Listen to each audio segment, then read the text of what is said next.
She texted, "I'm the best you'll ever have. You'll never do better than me." I wrote, "Probably not." Then I did better by doing nothing, literally just existing without her drama. Her mutual friends commenting on how much happier I looked was the best revenge. Original post. I 52 male got that text from my girlfriend Melissa, 48 6 months ago. We'd been together for 3 years, and honestly, the relationship had become exhausting. But that text wasn't during a breakup. No, she sent it during one of her typical power plays where she'd threatened to leave to get her way. This time it was because I'd said no to co-signing on a luxury SUV she couldn't afford. She already had a perfectly fine sedan, but her coworker had just gotten a new Range Rover, and suddenly Melissa deserved better. The full text chain went like this: Melissa, if you really loved me, you'd help with this. I'm embarrassed driving that old car to client meetings. Your car is 2 years old, and you make good money. If you want the SUV, finance it yourself. Wow, after everything I do for you?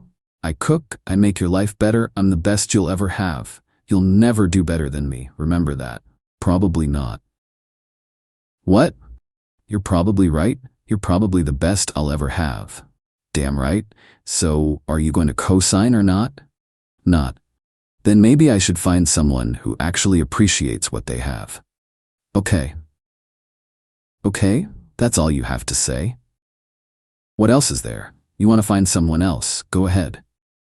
She showed up at my house 20 minutes later, demanding we talk like adults. I let her in. She ranted for an hour about how I didn't value her, how her ex would have bought her the car outright, how I was going to die alone. I just sat there, nodded occasionally. When she finally ran out of steam, I said, "So are we breaking up or not?" She got this smug look. "I'm not breaking up with you, but you better start showing me proper appreciation, or I will." "Cool," I said. "Drive safe." She left confused. I think she expected me to beg or something, but I was just tired.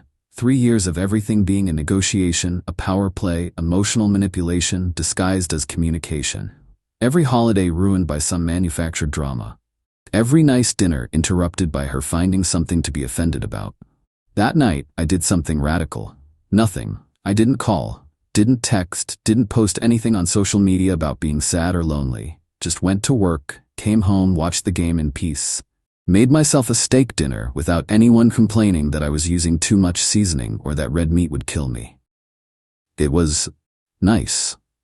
Update 1, 2 weeks later.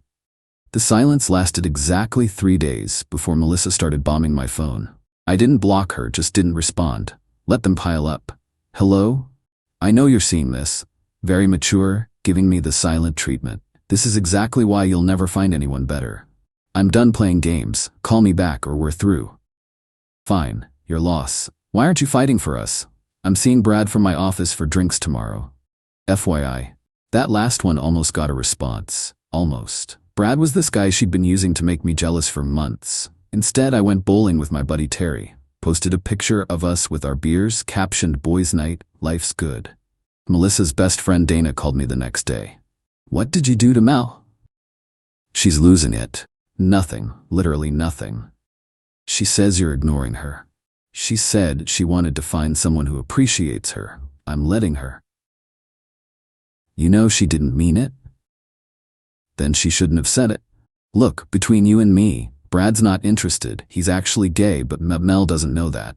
She's embarrassing herself. Can you just call her?" "No." "You're really gonna throw away 3 years over a stupid car?" "It's not about the car, Dana." Meanwhile, I started doing something revolutionary, enjoying my life. Went to a baseball game without someone complaining about the weather. Played poker with the guys without getting 15 texts about when I'd be home. Bought a new grill without a 3-hour discussion about financial priorities from someone who spent $300 monthly on nail appointments. The mutual friends started noticing. At Terry's barbecue that weekend, his wife Janet pulled me aside. "Janet, you look different." "Me, bad different?" "No, like, relaxed. You're actually smiling. Real smiles, not that tight thing you used to do." "Me, thanks. Is Melissa coming? We're taking a break." "Oh honey, I'm sorry. Wait, no, actually I'm not. She was exhausting to be around. Terry never wanted to say anything, but it's fine." "You know what? Good for you." That same night, Melissa showed up at my house at 11 p.m., banging on the door, crying. I answered but didn't let her in. Melissa, Brad rejected me. Are you happy now? I had nothing to do with Brad. You drove me to this. If you'd just acted like you cared. Melissa, go home. I am home. This is our home. No, this is my house. You have your apartment. 3 years. You're throwing away 3 years. You threatened to leave me over a car cosign. Who's throwing what away? She tried to push past me. I gently blocked her. Let me in. We need to talk. No, we don't. You wanted someone who appreciates you more. Go find them. I already told you. You'll never do better than me. You're 52. You're bald. You have a dad bod. Who else is going to want you? Probably nobody. I'm okay with that. You're okay dying alone? I'm okay living in peace. That seemed to break something in her brain. She just stared at me. You've met someone else? No. Then, why are you being like this? Like what? Calm? Happy? You're not happy without me. I'm literally happier than I've been in 2 years. She started ugly crying. The neighbor's lights came on. I told her to leave or I'd call the police. She left, but not before keying my truck on the way out. Got her on my Ring camera doing it. Update 2. 1 month later, I filed a police report about the truck. Didn't press charges, just wanted documentation. Cost me $1,200 to fix, but worth it for the paper trail. Melissa went nuclear on social media. Posted these long, vague things about narcissistic exes and emotional abuse, and when you give your best years to someone who never deserved you. Her friends ate it up. Comments flooded in about what a queen she was, how she deserved better. I didn't respond, didn't block her either, just lived my life. What killed her was that mutual friends started posting pictures with me in them. Terry's poker night, Janet's birthday dinner, my neighbor's barbecue. In every picture, I'm laughing, relaxed, just present. One of her friends, Denise, commented on a photo, "Wow, you look so happy. Good to see you smiling." Melissa immediately texted Denise demanding she delete the comment. Denise screenshotted it and sent it to Janet, who sent it to me. The text said, "Delete that comment now. He's not happy, he's performing. Don't encourage his midlife crisis." But here's the thing. I wasn't performing. I was just living without walking on eggshells. I could watch TV without commentary about my show choices. Eat cereal for dinner without a lecture. Leave dishes in the sink overnight without World War III. Then came the escalation. Melissa started showing up places she knew I'd be. The gym at 6 a.m., she hadn't worked out in 2 years. The hardware store on Saturday mornings. My regular sports bar during Thursday night football. Each time with a different dude. First it was Keith from her CrossFit that she suddenly joined. Then Miguel from her book club that apparently included men now. Then Robert, her financial advisor who looked about 25. She'd make sure I saw her. Loud laugh. Hand on their arm. Once she literally made out with Keith right in front of the free weights while I was benching. Terry was spotting me. He goes, "Isn't that?" "Yep." "Want to move to different equipment?" "Nah. 2 more sets." I finished my workout, nodded politely when I walked past them. Keith looked uncomfortable as hell. The other guys at poker were loving the drama. "So she's basically stalking you with random dudes?" "Seems like it." "And you're just cool with it?" "Why wouldn't I be? She's not my problem anymore." "But she keyed your truck, and I have her on camera. If she escalates, I'll handle it. Otherwise, I don't care." Man, I'd be losing my mind. That's what she wants. I'm not playing. You know what? Respect. My ex had me tied in knots for months after we split. Yeah, well, I'm too old and tired for drama. What really got her was Thanksgiving. Her sister Christine reached out, asking if I was coming to their family dinner. For 3 years, I'd gone to Melissa's family's Thanksgiving. They were nice people, honestly. Her dad Greg and I bonded over vintage cars. "Christine, Mom wants to know if you're bringing your usual green bean casserole." Melissa and I aren't together anymore. "Since when?" "About a month. She didn't tell us. She said you were working things out." "News to me." "Well, you're still welcome. Dad wants to show you his new Mustang restoration." "That's kind, but it would be awkward." "Yeah, you're right. But just so you know, we're all Team You. Mel's been a nightmare lately." I spent Thanksgiving with my brother's family instead. Quiet, drama-free. His kids actually asked where Aunt Melissa was. I just said she had other plans. Meanwhile, Melissa spent Thanksgiving posting staged photos with Robert at some fancy restaurant, champagne the works. Caption, thankful for upgrades. Her mom commented, "Where's the family dinner photos?" Deleted within minutes. Update 3. 3 months later. The entitlement reached peak levels when Melissa decided she needed closure. She had Dana call me, begging me to meet Melissa for coffee just to end things properly. I agreed, mostly because I was curious what she'd come up with. We met at a Starbucks. She showed up in full makeup, new outfit, fresh highlights. I showed up in cargo shorts and a t-shirt from a 5K I'd run the previous weekend. Another thing I'd started doing without someone telling me running was bad for my knees. "Melissa, you look good. Lost weight? You wanted to talk? I need to understand what happened. We were good together." "Were we? 3 years doesn't mean anything to you?" "It means something. It means I learned what I don't want." "Which is what?" "Drama, manipulation, threats, having every normal boundary turned into a fight. I was passionate. I cared. You threatened to leave me over a car cosign. I was testing if you really loved me. And I failed?" "Yes, you just let me go, because I don't play games." She leaned forward, grabbed my hand. I pulled it back. "I miss you. I miss us." "There is no us. Robert means nothing. Neither did Keith or Miguel. I was trying to make you jealous. I know." "And you didn't care?" "Not really." "How can you be so cold?" "I'm not cold. I'm just done." "You've changed." "No, I stopped pretending your behavior was normal." That pissed her off. "My behavior? You ignored me for a month." "Me, after you threatened to leave. I gave you what you wanted. I wanted you to fight for me. I'm 52 years old. I don't fight for people who threaten to leave. This is why you'll die alone." "Maybe. Still better than dying stressed." She actually threw her coffee at me. Iced latte, so no burns, but the whole Starbucks went silent. The barista immediately said, "Ma'am, you need to leave. He's abusing me." "Barista, I watched you throw coffee at him. Leave or I'm calling the police." As she stormed out, she turned back. "You'll regret this when you're old and alone." I'm already old, and finally not lonely. The barista gave me free coffee and a stack of napkins. Update 4. 6 months later. Last week was the 6-month mark since that text about being the best I'll ever have. Want to know the beautiful irony? She was probably right. I probably won't date anyone as attractive, successful, or socially connected as Melissa again. And I literally could not care less. The escalation attempts continued for a while.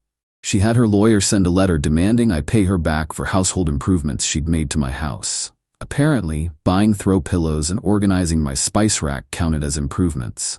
My lawyer, Terry's brother, sent back a letter listing everything I'd paid for over 3 years, including her car repairs, her mom's birthday party, and that couple's retreat where she spent the whole time complaining about the thread count. Never heard back. She tried to get invited to Terry and Janet's Super Bowl party. Janet told her it was family only this year. It wasn't. She had her new boyfriend, apparently Robert, stuck around, call me to man up and return some jewelry she'd left. I mailed her the costume jewelry she'd left to her apartment. Insured. Required signature. The pearl necklace and earrings I'd bought her, sold those months ago. She posted old photos of us with captions about remembering better times and some people don't know what they have until it's gone. Her friends hearted them. Everyone else ignored them. The turning point was when I ran into her parents at the grocery store. Greg came right up, shook my hand. "Greg, how you been? Heard you restored that Chevelle?" "Yeah, finally had time to finish it. I'd love to see it sometime." "Greg, we should go." "In a minute. Look, son, I'm sorry about everything. Melissa's always been difficult, even as a kid. Nothing was ever enough." "It's fine, Greg." "No, it's not. She's 48 years old acting like a teenager. We're embarrassed." "Greg." "What? It's true. She's living with that boy who's young enough to be her son, calling us for money every week, posting those ridiculous videos online." "Me? Videos?" "Don't look them up. Trust me, just you did the right thing walking away." We exchange numbers. Greg and I actually meet up monthly now to work on cars. Melissa found out and lost her mind. But what's she gonna do? Tell her dad he can't have friends? The boy Greg mentioned? Robert lasted 2 more months before he figured out Melissa expected him to fund the lifestyle she was accustomed to. He was making decent money, but not buy me a Range Rover money. She's now dating someone new, a divorced dentist she met at a wine tasting. He seems nice. Exhausted already, but nice. Meanwhile, my life has been beautifully boring. Lost 20 pounds without someone sabotaging my diet with guilt trips about not eating her cooking. Finished 3 house projects without committee meetings about paint colors. Took a solo fishing trip without 47 check-in texts. Joined a hiking group without lectures about how nature is boring. Started learning Spanish on an app without anyone mocking my pronunciation. Renewed friendships that had faded because Melissa didn't vibe with those people. The best part? The mutual friends who watched this whole thing unfold. Janet straight up told me last week, "Janet, I have to say it, you look 10 years younger. It's like watching someone come back to life." That dramatic? You have no idea. The last year you were with her, you looked gray, defeated. Now? You're that guy we met before Melissa, the one who told jokes and actually enjoyed things. Remember that Christmas party where she made him leave early because someone complimented his sweater and she thought they were flirting? That didn't happen. Dude, it absolutely did. You've blocked out half the crazy stuff. Maybe I have. Maybe my brain's doing me a favor. Final update. So why am I writing this now? Because yesterday I got one more text from Melissa, from a new number. I know you'll read this. Just wanted you to know I'm engaged. Dennis proposed last night. The ring is 3 carats. He owns 3 dental practices. We're looking at houses in Westfield, the 500K plus range. I told you I'd upgrade. Hope you're enjoying your lonely beer and football life. Still the best you'll ever have. I screenshotted it. Sent it to the group chat with Terry, Jeff, and Larry. 3 months? She's engaged after 3 months? Dennis about to learn some life lessons. Should we warn him? Me. Not my circus. Then I deleted the screenshot, blocked the new number, and went back to building a bookshelf in my garage. The bookshelf Melissa had said was a waste of time and wood when I'd mentioned wanting to build one 2 years ago. Here's what I learned. When someone tells you, "You'll never do better than me," they're usually right, but not in the way they think. I'll never do better at drama. Never do better at walking on eggshells. Never do better at financing someone else's fantasy lifestyle while being told I'm lucky to have them. The opposite of love isn't hate, it's indifference. And indifference, it turns out, is devastatingly effective against someone who needs constant emotional response to feel validated. I didn't have some master plan, didn't strategize my revenge. I literally just stopped participating in the chaos, stopped responding to threats, stopped treating manipulation like communication. And that simple act of nothing, of just existing peacefully without her drama, drove her absolutely insane. She was right. She probably was the best I'll ever have if you measure by conventional standards. But I'd rather be alone eating cereal in my boxers watching the game in peace than be with the best while dying from 1,000 daily cuts of manufactured drama. My revenge? I'm just living, breathing freely, sleeping through the night without someone waking me up to fight about something I said in their dream. Spending my money on things I want without justification. Having boring, peaceful Tuesday nights. Turns out the best revenge against someone who thrives on chaos is to simply refuse to provide it. To just exist, calmly and happily, without them. Greg sent me a photo from the engagement party last night. Melissa in full makeup, huge smile, Dennis looking proud, her family looking tired. Greg's caption, 3 months, taking bets. I didn't respond. I was too busy existing peacefully, watching the sunset from my deck with a beer, my phone on silent, nobody demanding my emotional labor. Living well isn't the best revenge. Living peacefully is. And honestly, I've never been better.